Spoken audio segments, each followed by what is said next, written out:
কয়েকদিন আগে দেখেছেন এক বাউল বলেছে, মুখে দাড়ি রাখে নাই, দাড়ি কামাই রেখেছে। সে বলে এক একটা দাড়ির মধ্যে 70টা ফেরেশতা থাকে, সুতরাং এত ফেরেশতার ভার আমি সহ্য করতে পারবো না, এই জন্য আমি দাড়ি রাখি না। নাউজুবিল্লাহ পড়ুন। এভাবে আল্লাহ রাব্বুল আলামিনের কোন বিধানকে, হুজুরের কোন সুন্নাহকে হাসি তামাশা করা যায়? আরো যদি বলুন করা যায়। আরেকজনে বললেন যে আপনারা স্টেজে উঠে যে নাচানাচি করেন, কই পাইলেন এটা? আল্লাহ তাআলা কোরআনে নাচানাচি করতে বলছেন। কিভাবে করতে বলেছেন নাচানাচি? একটু দলিলটা শোনেন। কোরআন মাজিদ আল্লাহ তাআলা সর্বশেষ আয়াতের সর্বশেষ সূরার মধ্যে বললেন, কুল আউযু বিরাব্বিন নাস। সূরাটা আমার সব ভাইদের মুখস্থ আছে না ভাই? মাশাআল্লাহ। কার কার মুখস্থ আছে? হাত দিয়ে কিন্তু সূরাটা কার মুখস্থ আছে? মাশাআল্লাহ।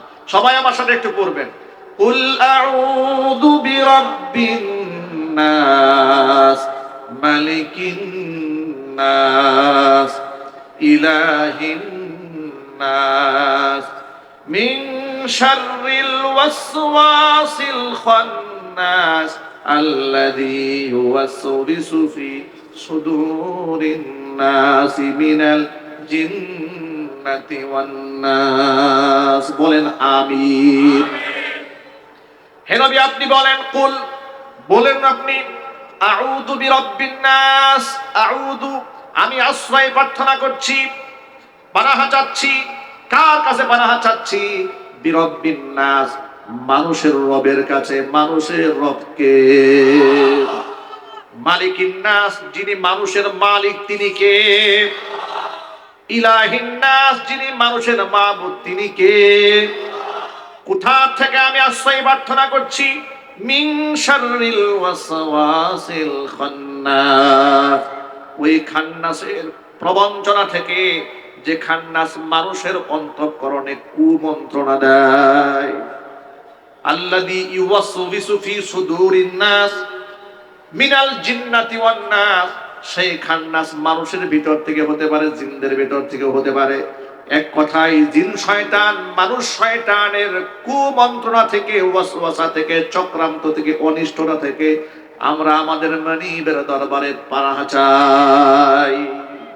এই যে আল্লাহ তাআলা এখানে বললেন কুল আউযু বিরাব্বিন নাস, নাস মানে হচ্ছে মানুষ। নাস মানে কি? বাউল, ফাউল, এই কুলাঙ্গার বলে ফেললো। আল্লাহ তাআলা কোরআন মাজিদে বারবার নাচানাচি করতে বলছেন। কয় মালিকিন নাস, ইলাহিন নাস, মিন শাররিল ওয়াসওয়াসিল খান্নাস। এই যে বারবার নাচ এসেছে, সে বলে এটা হলো নাচ। আল্লাহ কোরআন শরীফে আমাদেরকে নাচতে বলেছেন। সুবহানাল্লাহ, নাউযুবিল্লাহ। ভণ্ডামির তো লিমিট থাকা উচিত, ঠিক না? একজনে বলেন। মুসলমানদের দেশে ওরা সাহস পায় কি করে আল্লাহর আয়াত নিয়ে ব্যঙ্গ করতে, বিদ্রুপ করতে, তামাশা করতে? আবার বলেছে আল্লাহ এক মুখে কয় কথা বলে। ওটা কি মুখ না অন্য কিছু? নাউজুবিল্লাহ, ওটা আর মুখে আনলাম না। আল্লাহর শানে যে বাউলে এত বড় গুস্তাখি করেছে, বড় দুঃখ ভারাক্রান্ত মন নিয়ে বলি, তাওহীদি জনতার কলিজার মধ্যে আগুন লেগেছে। গোটা বাংলাদেশের তাওহীদি জনতা ফুঁসে উঠেছে, বিশেষ করে মানিকগঞ্জে আলেম ওলামারা তাওহীদি জনতার ব্যানারে তারা সেখানে মিছিল করেছে, মানববন্ধন করেছে। আমাদের দেশের তথাকথিত শিশু সুশীল এবং বুদ্ধিজীবী কিছু রাজনীতিবিদদের এমন দয়া এবং মায়া শুরু হলো বাউলদের জন্য। তারা মিডিয়ার সামনে প্রকাশ করা শুরু করলো, তাওহীদি জনতার ব্যানারে উগ্র ধর্মান্ধ গোষ্ঠী বাউলদের উপরে হামলা করেছে। আমরা এই হামলার তীব্র নিন্দা জানাই। ঘটনা কি ঘটেছে শোনেন। ঘটনা হলো আবুল সরকার আল্লাহর শানে বিয়াদবি করার কারণে আলেম ওলামারা মামলা করেছে। মুসলমানদের ভিতর থেকে এক ভাই মামলা দিল ধর্ম অবমাননার। পুলিশ তারে গ্রেফতার করলো। বাউল ভক্ত কিছু ফাউলরা তাকে যেন জামিন করা হয়, এই জন্য বিভিন্ন জায়গায় আন্দোলন করলো। আলেম ওলামারা চিন্তা করলো এই তথাকথিত গণতান্ত্রিক সমাজে একটু মিছিল করলেই তো জামিন দেওয়ার বহুত সুরত আছে, এটা যেন না হয়। এই জন্য আলেম ওলামারা তাওহীদি জনতার ব্যানারে এলাকার ধর্মপ্রাণ মুসলমানদেরকে নিয়ে আল্লাহর ইজ্জত রক্ষায় তারা রাজপথে নেমে মিছিল করেছে, মানববন্ধন করেছে।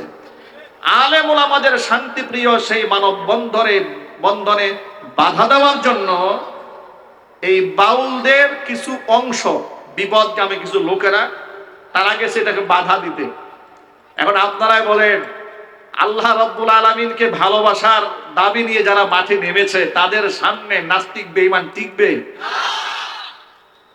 জোরে বলুন, টিকবে? কারণ যারা নেমেছে তারা তো শাহাদাতের তামান্না নিয়ে আল্লাহ রাব্বুল আলামিনের ইজ্জত রক্ষায় নেমেছে, ঠিক না ঠিক? তাদেরকে প্রটেস্ট করতে আসছে বেনামাজি ঘুষখোর, বেনামাজি কুলাঙ্গার গাঁজাখোর, এরা আছে তাওহীদি জনতার আন্দোলনকে ঠেকায় দেবে। তাওহীদি জনতা কিছু করে নাই, ঠেকাতে গেছে, হালকা একটু ধাওয়া দিছে, দৌড়ে গিয়ে পানিতে ঝাঁপাই পড়ছে। হালকা থেরাপি, মারে না, হালকা হালকা মেরেছে। কি মেরেছে? হালকা। এতেই তোমাদের অবস্থা খারাপ হয়ে গেল, ঝাঁপিয়ে পড়লা পানিতে। শুধু মানিকগঞ্জের তাওহীদি জনতার ধাওয়া খেয়া যদি পানিতে করো, যদি 64 জেলার তাওহীদি জনতা ধাওয়া দেয়, যাইবা কই? ঠিক না এই জন্য বলেন।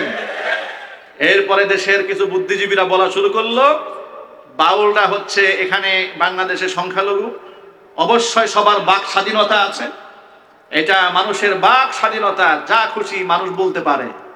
আমি আমার প্রতিবাদের ভাষায় বলেছি, আপনার বাক স্বাধীনতা আছে, আপনি যা মনে চাই তাই বলুন।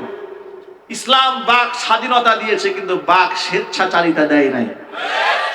আর আপনারা যেটাকে বাক স্বাধীনতা বলেন, পৃথিবীর কোন সভ্য দেশে এগুলাকে বাক স্বাধীনতা বলে না। আপনি আমেরিকার কথা বলেন, ইউরোপের কথা বলেন, সেখানে গিয়ে আপনি ঈসা আলাইহিস সালামের বিরুদ্ধে একটা কথা বলে দেখুন, যিশু খ্রিস্টের বিরুদ্ধে একটা কথা বলে দেখুন, সেই সমস্ত এলাকার মধ্যে ধর্ম অবমাননার সর্বোচ্চ শাস্তি মৃত্যুদণ্ডের রায় রয়েছে। আপনি সেখানে কিছু করতে পারবেন না। আল্লাহরে গালি দিল, বাক স্বাধীনতা খুঁজে পান। এই জন্য আমি আমার ভাষায় বহু মাহফিলে বলেছি, আজও বলি, ডক্টর এনায়েতুল্লাহ আব্বাসীর ভাষায়, তোমার আল্লাহকে গালি দেওয়া, রসুলকে গালি দেওয়া, এটা যদি তোমার মুখের বাক স্বাধীনতা হয়, তোমার কল্লা উড়াই দেওয়া এটা আমার হাতের স্বাধীনতা।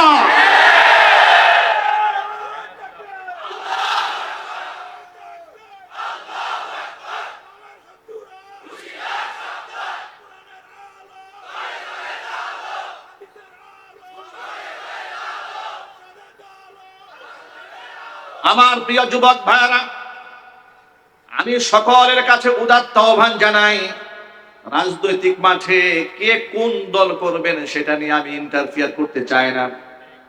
কিন্তু আমার আল্লাহ, আমার রসুল, আমার কোরআন, আমার সুন্নাহ, আমার ইসলাম, আমার ধর্ম নিয়ে অবমাননা যদি কেউ করে, সে কোন দলের, কোন ধর্মের, কোন আদর্শের, সে শিল্পী না কাওয়ালি না বাউল না ফাউল দেখার চাই নাই। এই ক্ষেত্রে সকল মুসলমানদেরকে সামষ্টিকভাবে আওয়াজ দিতে হবে, খোদাদ্রোহীর শাস্তি সর্বোচ্চ মৃত্যুদণ্ড দিতেই হবে। কারা কারা আছেন দোহার দেখতে চাচ্ছি।